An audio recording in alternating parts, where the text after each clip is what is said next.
Hi, welcome everyone. My dear friends, as an introduction, let me say this. Wojtek, who will soon present this crazy guy to you, the Lariat, has already been on this channel with the Ford Capri, so he's sticking with the brand, but not necessarily with the size. And in many comments under that old video with the Capri, people said that Wojtek was doing quite a stand-up performance. And when I told Wojtek about it just before this recording, he said, oh man, the Capri was nothing.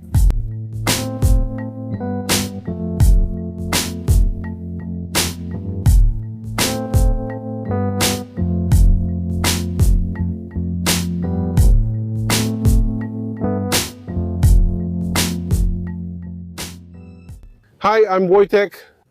I came to you from Gliwice in my Ford F-150 Lariat, as Zakharov said, madman, that's what people commonly call it. A car with a 5-liter V8 engine. It has around 400 horsepower. People write different things about the exact power. I once appeared on Zakharov with the Capri, and honestly, after the Capri, I thought nothing of his would surprise me anymore when I was buying a car.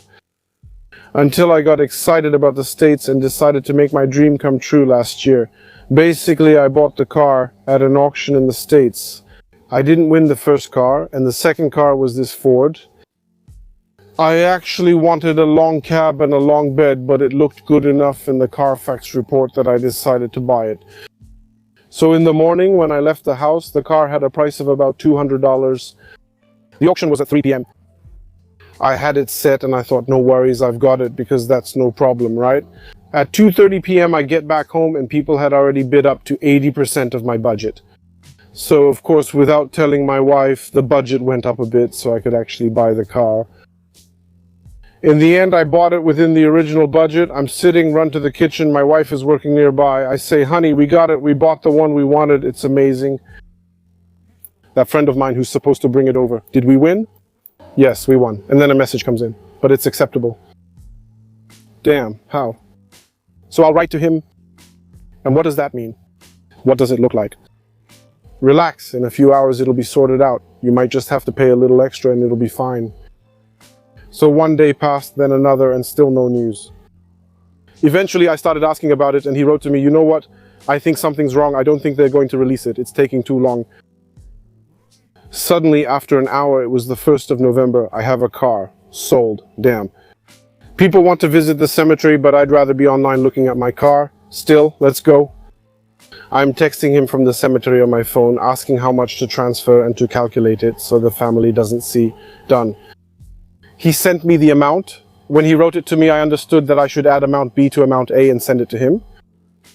What he meant was that I should subtract amount B from amount A. So in total, it was a bit too much. But, well, okay, what's done is done. And I also asked him, actually he asked me if I have a foreign currency account. So I said I do, I have Revolut somewhere, and that's fine. He said Robank would be better, but he didn't say anything bad about Revolut. So, well, I sent it from Revolut. I'm on my way to work, everything's paid, I'm sending him transfers, he tells me it's great. I reach the client's place and get a message 10 minutes later. But look what you did. They'll never get that money from Revolut. It's a disaster. The car won't be there and there are penalties for keeping it too long. We need to find a solution. Well, you know, I was having a heart attack, right? What now?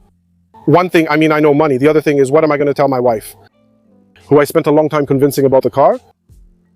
Well, about getting a car like this at all. And suddenly there's neither money nor a car.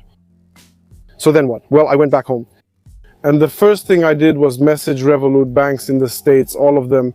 So from my euphoria, which was just incredible, it got to the point where I couldn't sleep at night and had to take medication to calm down. This episode is sponsored by AutoDNA, which is the simplest and cheapest way to check a car's history before buying and avoid making a mistake.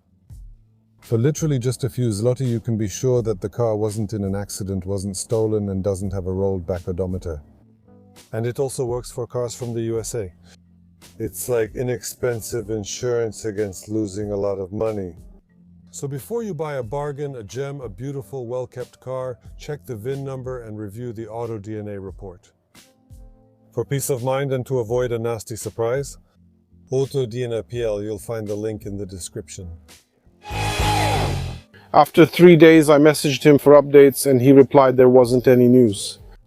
About 15 minutes later, I got a message saying they received the money and it's okay. So again, euphoria, right? Damn, we're going crazy, you know? At work, I'm sitting when I get another message from him. Damn, you're really something. You went for it, huh? I say, what now? You transferred too much money to them. All right, so are you giving me the money back or not? All right, you know what? We'll settle it somehow. The car will be delivered with transport. We'll add everything up, you know. Okay, let it be that way. I don't have to pay anything else. It's fine.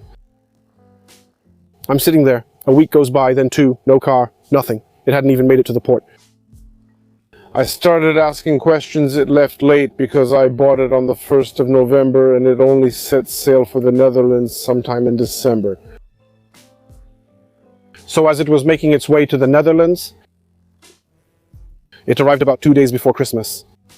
So I already knew I wouldn't have the car before Christmas and probably not before New Year's either. But on the other hand, maybe that's a good thing because I won't spend Christmas and New Year's Eve in the car. All in all, I'll spend it with my family and friends. It's not so bad, right? And that's how it stayed. So I'm sitting at work in January. I already know the car is in the Netherlands. It's supposed to be transported. And then I get another message, you know, because I have to pay for parking, right? Again, how many euros is it, right? All right, let's get it over with. I'll pay for the parking. When will the car be with me? Let's say on Monday. Okay, that's great. I'll take the day off and let everyone know I'm not here. Do whatever you want. I'll have the car. It turns out that on Monday the car didn't arrive. Okay, so when is the car arriving? Wednesday? So I tell my buddy, listen, I won't be here on Wednesday. The car will be here. The car didn't arrive. It finally arrived 2 days later, I think around 10 p.m. A very nice driver shows up, unloads the car for me and says, all right, so that's just another 2,500 for the transport and I'm off, right? I say, damn, did I pay for everything? But I don't have that. The man delivering my car is having a child right now, somewhere near Wrocław. This guy is standing with the car in the parking lot and wants money from me, right? My wife is already, well, a bit mad at me. I mean, maybe not at me, at this guy, at the whole situation. I say, whatever, I'll go home for the money. We'll sort this out. I want the car. I just need the original documents now since I got them by email to send for translation and to city offices. And I think I waited for that for about 2 weeks too. Turns out he writes to me, you know what, we've got a problem.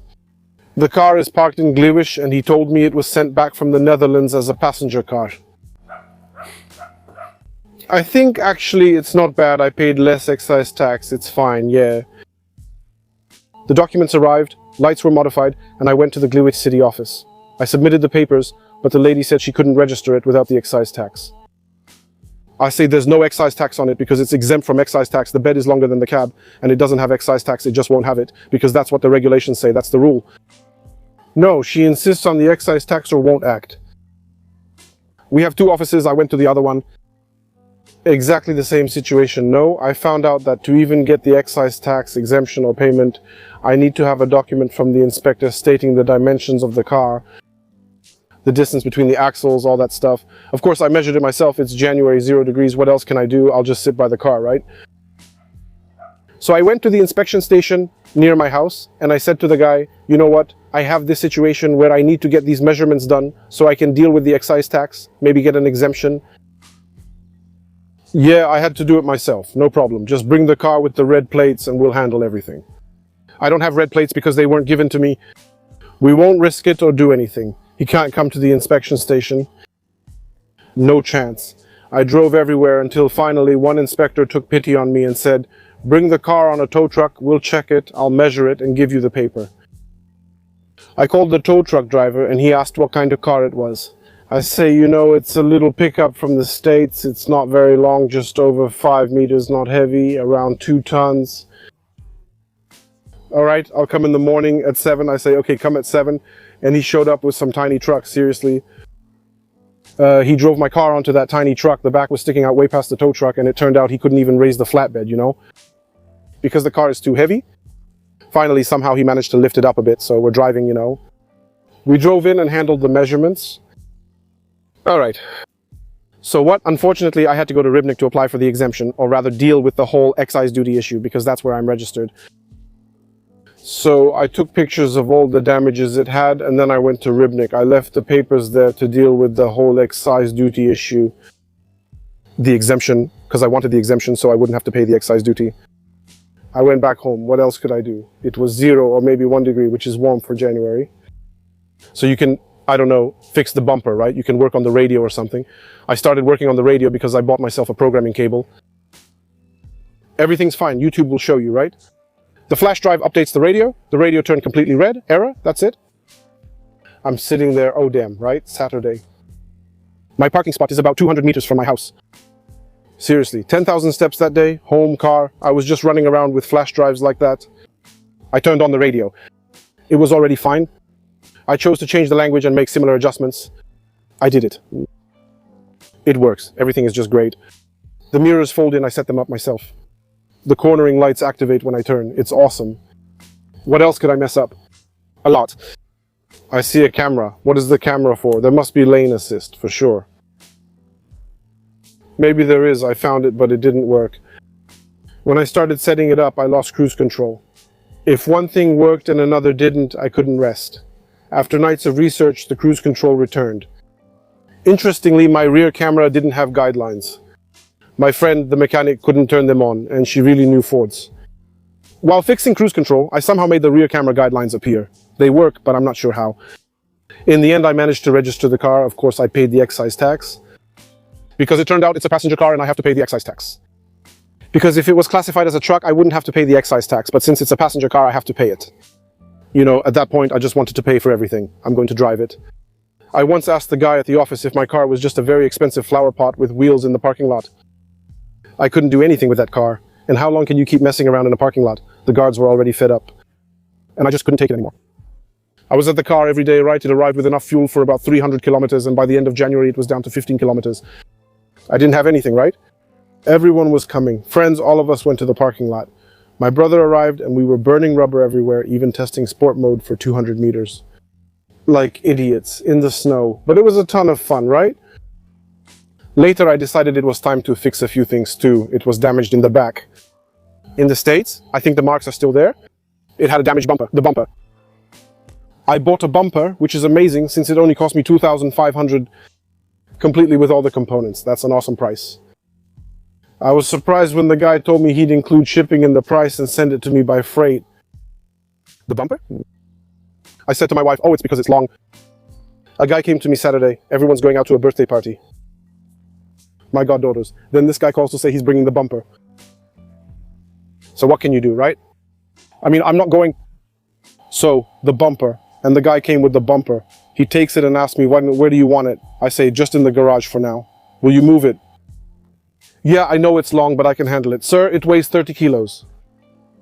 It's so big, right? We did it together and got it in without breaking anything. Except for the industrial vacuum cleaner, but that's not important. We put it on there and the handle broke. That's not important. The bumper was there. I decided to replace it. While taking out the old bumper, I didn't think about the fact that I was lying under the car, unscrewing the last bolt, and my legs were underneath. So I thought about it at the last moment, before I took off the last nut. If those 30 kilos had fallen, I'd probably be sitting here in a wheelchair right now talking to you, and someone would have brought me here in that car because I'd probably have, I don't know, some metal plates in my feet. We replaced the bumper and did everything, including the moldings. I managed to get it registered. Finally, it happened, man, at the end of February, beginning of March. All those procedures, everything took so long.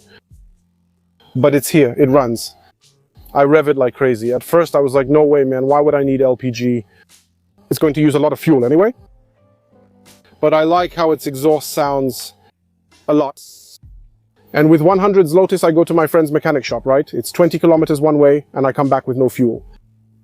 All right, so I installed LPG mainly for economic reasons, especially since I'm driving this car to Croatia this year. For example, I almost, remote start didn't work, so I fixed it. Now you can start it outside with the key. Overall, the car is awesome. It drives like a bigger station wagon. At first, it seems big.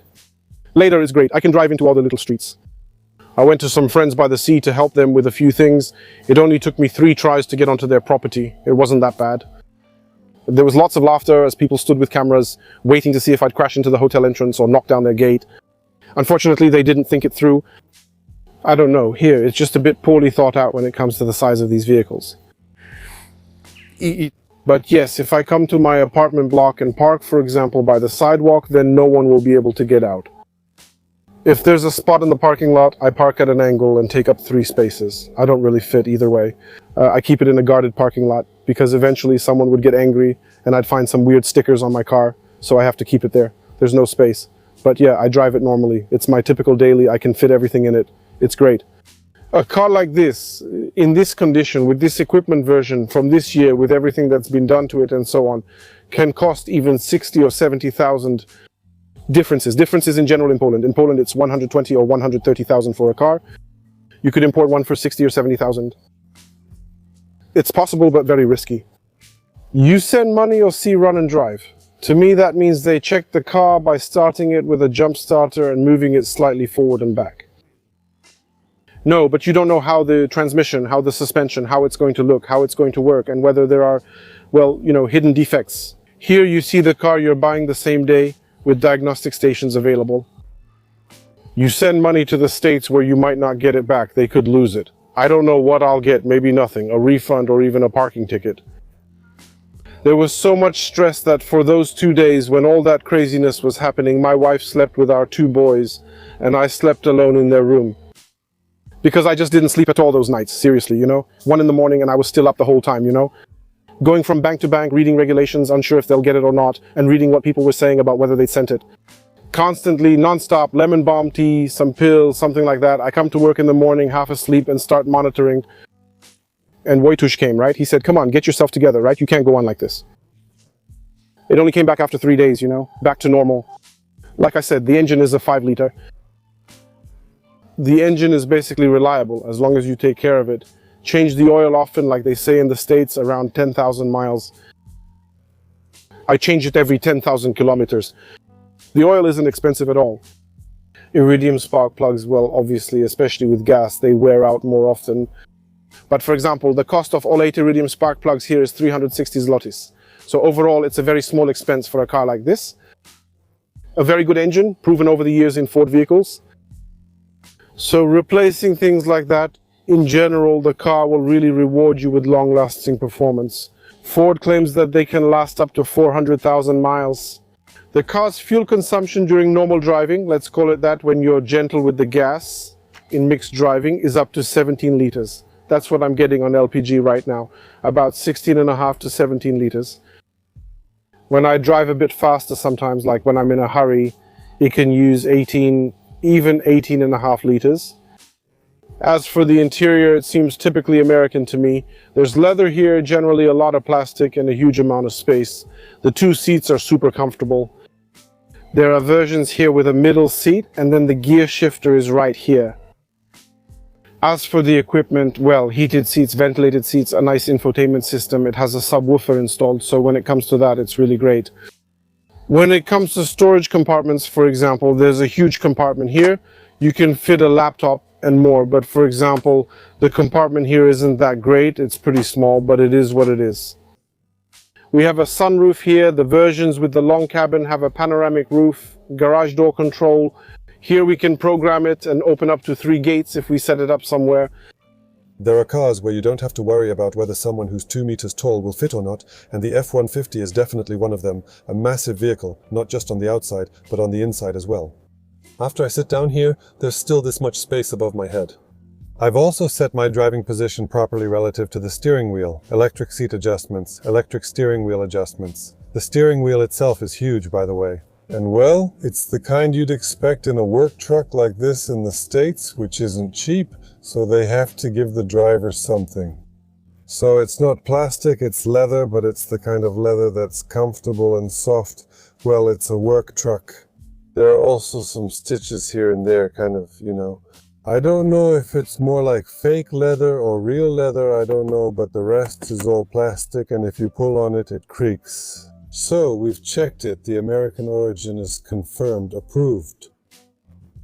So up front, obviously it passes. Let's see why you wanted to buy this longer cab so much.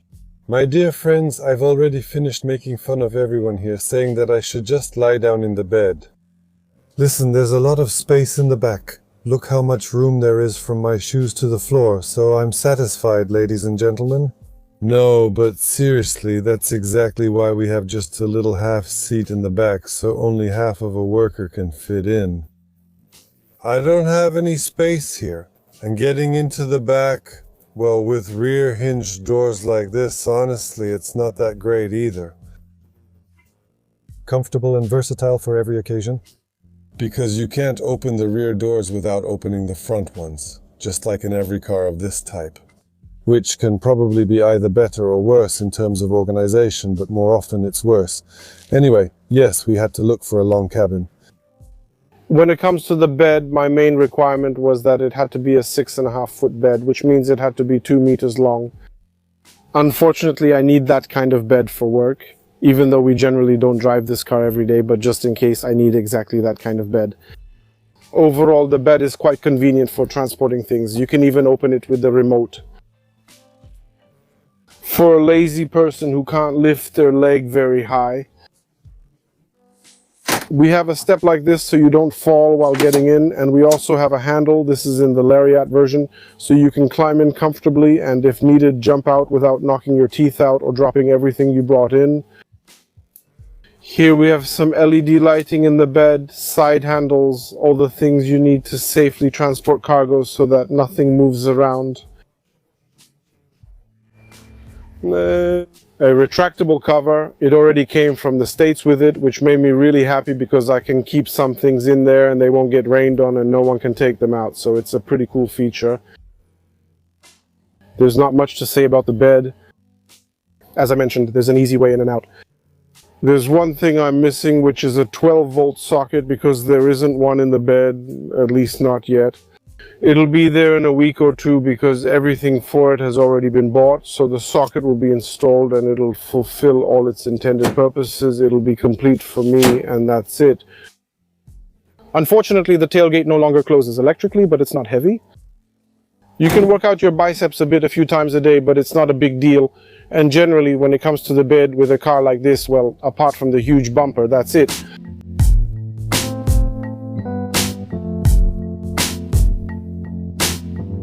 Maybe I'll start with the overall driving experience. In the first few seconds after starting the engine, because you might think that when you buy a V8 with a proper displacement, it'll be loud when you start it up, and it will be. Everyone will know that you're already there. Meanwhile, that's a myth. When it comes to this truck, The silence is incredible. Even outside, you can't hear a thing. Inside, when you move, it's so smooth, as they say. Getting going is so velvety that basically the sound is just enough for you to know you have an engine. It's like driving an electric car.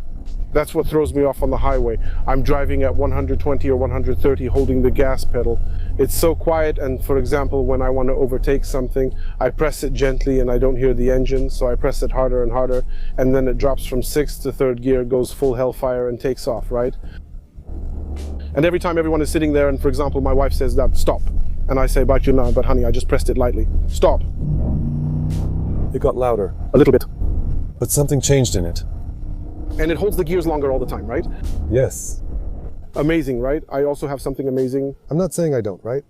No surprise, you can finally hear the engine. It's amazing. So much hassle to bring a car like this from the States, and in the end, you get an electric one. My brother drove his friend's F-150 and got into this one after it was registered.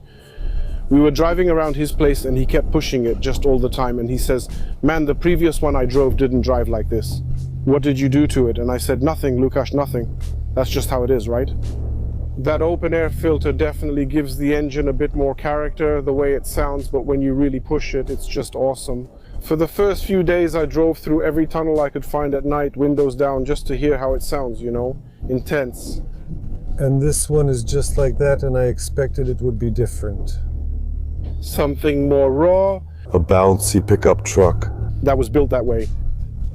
Meanwhile, here we have all the essentials, so to speak, so that this car is suitable for work, and at the same time, driving it isn't tiring at all.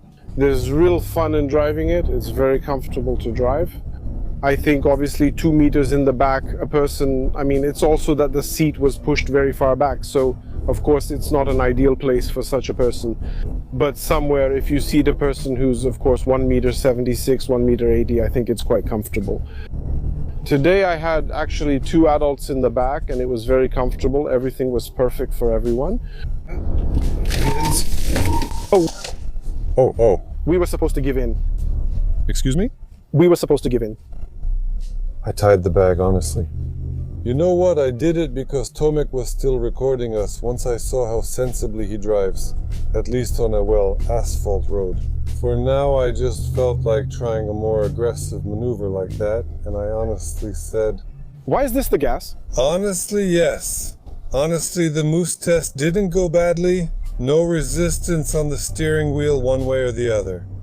Of course it leaned, but it honestly bounced back and went on. The tires had a lot of work to do because it's a heavy vehicle. So there was some squealing on the road, but considering the size, weight, and purpose... You can change the differential settings through the computer, but only when the laptop is disconnected, not here.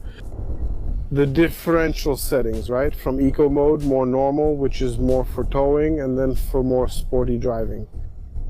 This is a total surprise for me in this car because I expected something completely different, but it turns out it can do everything. Oh, now the bigger bumps are starting, which reveal that underneath there's technology ready to handle that extra ton in the back. And now it's coming out. However, on most of these bumps, where something like the L200 would already start bouncing, it still glides smoothly. And that's exactly what really surprises me in a positive way about this car. Cool. That it can do everything. When driving on the highway with little space and needing to overtake quickly, you don't worry about sluggishness when accelerating. If it was wet, I wouldn't go wild either, but it'll just downshift a couple gears and go. Tell it to go and it will. Normally, without suddenly losing traction. It won't do anything weird like that. Actually, as long as we don't turn off the traction control. Right now, I honestly don't have enough superlatives to describe how well everything has been tuned. And at the same time, that sound. It's like switching from one car to another on demand. Today we drive this one, today that one. It's the same car. That's what happened with the Capri. The Capri is standing and running, it's already lowered and the bodywork is finished. It was lowered with MTS Technic springs, so it's so low that when I was leaving the garage, I ripped off those little metal brackets that hold the exhaust. I took that ramp just to go rip them off. It's not excessive, I just have a really high driveway lip. It really amuses me and makes me happy. My daughter wants to ride in the gold one. That's what my wife told me, so we're definitely going this year. A year ago, I lost the brakes in the Capri. They locked up solid in the front. It's good for me to see what's going on. I removed the calipers myself and the brakes worked better than before. So here, I really didn't break anything in this car at all. But you never really grew distant from it, like because of it I had so much... Trouble? No, not because of it. I decided that all the problems I had and so on, it wasn't the car's fault in any way or any car's fault. Maybe it was a little bit my fault because I got excited too, you know? When I saw it, I didn't win the first one at auction and then I saw this one. I got a contract to sign for importing the car and I had to pay a deposit there. And I called my wife. Come here quickly, I'm signing this contract. Pay the money, just send it, do it. She says, hold on, okay? Read it. No, now I want the car. So she was holding me back a little in this. She's the one who keeps me in check in a good way. She knows when to stop me. And tell me, did you know he would drive so well? No, I had no idea. I actually wanted an F-150 even though I had never driven an F-150 and I wanted it for 2 years. The F-150 was on my mind. Last year I was in Mielno and there was an F-150 at a dealership. I'll check it out. It was the MK13. I'm going to check it out. Long bed, long cab, and the guy tells me 200,000. I say, oh. And I knew that in the States, this price from that guy is just unrealistic. You know, he was really tacking on a lot of money. And everything was fine until I saw the car, touched it, sat in it, and so on. And at that moment, it was like being at a chapel somewhere aware at my brother's place. That was already a must-have. I knew I was going to have it. And I said, well, after that, it was just like getting nagged non-stop. Because, you know, if you don't have the green light at home and suddenly you say you spent a lot of money on a car that's ridiculous for Polish conditions because it's too big, too wide, and it burns 20 liters, well, boy, what have you done? You're selling a good delivery van you've had for 5 years to get something older, bigger, less practical, and that uses 20 liters. Plus, who knows its condition in the States? Man, my mind is blown. That's how it is. You fulfilled your dream, just like you wrote in your first email, and no matter what adventures came your way later. It didn't ruin the pleasure for you. Nothing. At all. We're dealing with a Lariat? Maybe it could be. Thank you very much for presenting the car. Thanks for coming here to Skrinsky Park. You came for the second time? I'm not saying come back when you change cars because I see that's not going to happen anytime soon. But when it does happen, of course, write to me, starting the email with "I fulfilled my dream." It's done? There is already one plan? There is a plan, but I won't share it because I think That at home? it would probably be fun. There is a certain plan for the future. There's actually more than one, but there's one that I really like and would really like to have, at least for a while, because later I'll sell it for a profit. All right, that'll be your secret. Thanks again. Thank you all as well for watching this episode. Remember to subscribe, of course, and see you in upcoming videos. Take care. Bye.